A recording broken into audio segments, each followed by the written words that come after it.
নমস্কার বন্ধুরা, সবাই কেমন আছেন? আশা করি সবাই ভালো আছেন আর আমরাও ভালো আছি। নুপুর ভাইজাগ ব্লগের আরেকটি ব্লগ নিয়ে আপনাদের সামনে চলে এলাম। আজকে হলো বৃহস্পতিবার আর এখন সকাল 6:30 বাজে।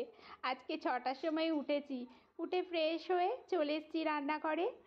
আগের দিন রাতে একটু গোটা মুগ ভিজিয়ে রেখেছিলাম, মানে গ্রিন মুগটা একটু চালের সঙ্গে ভিজিয়ে রেখেছিলাম, এক মুঠো চালের সঙ্গে। আজকে ওটা দিয়ে ধোসা বানাবো। চালের সঙ্গে ভেজালে কি একটু মুচমুচে হয় ধোসাটা, নাহলে মুগ ডাল তো একটু নরম নরম হয়ে যায়। এই ধোসাটা আবার একদম মুচমুচেও হয় না, এমনি চালের ধোসার মতন, কিন্তু ভালোই খেতে লাগে। রান্নাঘরে এসে আগে ওই ধোসাটাই বেটে রেখে দিলাম, ওটা একটা কাজ হয়ে গেল। পাশে ভাত বসিয়েছি আর প্রেশার কুকারে একটু বাঁধাকপি, একটা টমেটো, একটা আলু দিয়ে আর শিমের কিছুটা বীজ ছিল সেটা দিয়ে একটু একটা সিটি মেরে নিয়েছি। তরকারিটা এই মানে বাঁধাকপির তরকারিটা বেশ তাড়াতাড়ি হয়ে যায় এরকম সিটি মেরে নিলে। কড়াইতে তেলের মধ্যে গোটা জিরে, গোটা শুকনো লঙ্কা ফোড়ন দিয়ে টমেটো যেটা সেদ্ধ করেছিলাম সেটা আগে একটু মানে পেস্টের মতন হাত দিয়েই করে ওটা আগে নাড়িয়ে নিয়েছি, তারপর এই সেদ্ধ সবজিগুলো দিয়ে দিলাম। এবার কিছু করার নেই, ঘরের যা যা মশলাগুলো আছে সেগুলো দিয়ে নাড়াচাড়া করে নামিয়ে দেবো। এই তরকারিটা খুব টেস্টি লাগে, এরকম মাখা মাখা।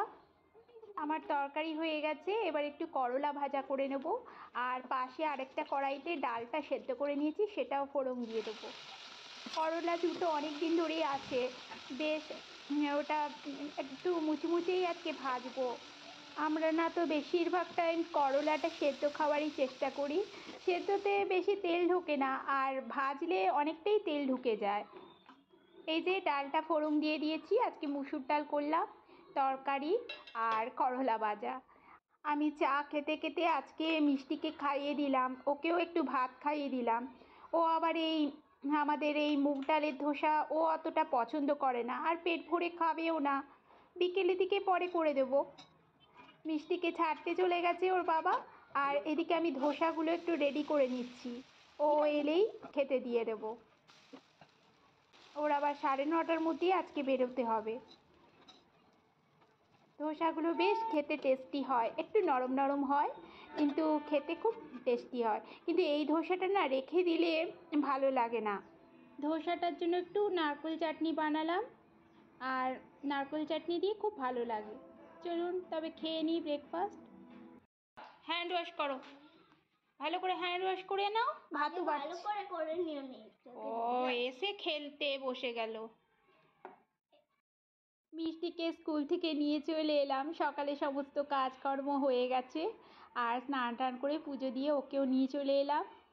তাই আসার পরেই ওকে হ্যান্ড ওয়াশ করতে বলছি, দুষ্টুমি শুরু করে দিয়েছে। কতগুলো ক্লের মতন কি কি কিনেছে, ওর বাবাই কিনে দিয়েছিল গতকাল, সেগুলো নিয়ে এখন খেলছে। এইগুলো এখনকার বাচ্চারা এইসব ক্লে দিয়ে খেলছে, আমরা সত্যিকারের ক্লে নিয়েই খেলতাম বলুন। ছোটোবেলাটা আমাদের কত আনন্দের ছিল, মাটি দিয়ে বিভিন্ন রকম ছোট ছোট মানে পুতুলের মতন বানাতাম সেই কলপাড়ে বা কুঁয়ো পাড়ে বসে। তারপর সব বোনরা মিলে মিলে সেগুলো শুকোলে সেগুলোকে ছোট্ট করে শাড়ি পরাতাম। কত আনন্দের ছিল আমাদের ছোটোবেলাটা বলুন। পুরনো স্মৃতি একদম ভোলা যায় না, আরও ভোলা যায় না বাচ্চাদের এইসব মানে খেলা দেখলে, পুরনোগুলোই মনে পড়ে। মিষ্টিকে খাইয়ে দিয়েছি, এখন একটু হোমওয়ার্কগুলো করছে আর আমি এবার খেতে যাব। আমি খাইনি, ওকে খাইয়ে আগে বললাম যে তুই বস, এগুলো হোমওয়ার্কগুলো করতে থাক, এখন আমি খেতে যাব।